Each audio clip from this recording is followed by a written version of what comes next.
Peru's outsider presidential hopeful Julio Guzman said on Wednesday that street demonstrations would keep him in the race to April elections if his lawyers fail to keep him from being thrown out on a technicality.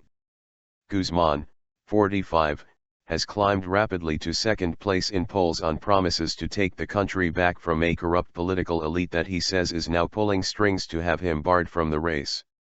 What they're doing is backfiring. People realize what they're up to and their rage is growing, Guzman said in an interview. What they can't avoid is mass mobilization. Peru's electoral board has blocked Guzman's party from registering for this year's race and could invalidate his candidacy if it rejects his appeals. The board has denied politics figured in its decision and said Guzman's party broke a series of rules, including modifying its statutes in an assembly without enough advance notice.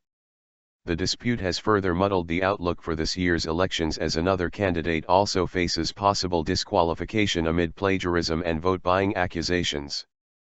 Guzman, a technocrat now seen as the biggest threat to frontrunner Keiko Fujimori, said that if elected he would boost infrastructure spending through new debt and change the mandate of the central bank to include jobs as a priority.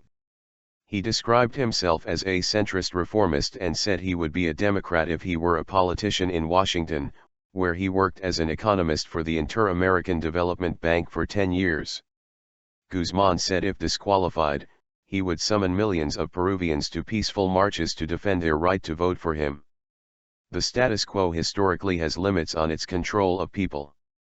And those limits are set by the people, he said. It is unclear how many might take to the streets if he is barred. A vigil he held in front of the Electoral Board's headquarters recently drew hundreds of supporters at most.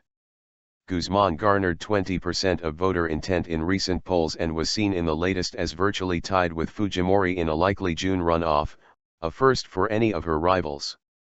He has tapped a well of support from Peruvians hoping to vote for someone new in a race dominated by well-known but unpopular politicians who have sought the top job at least once before, including 2 ex-presidents.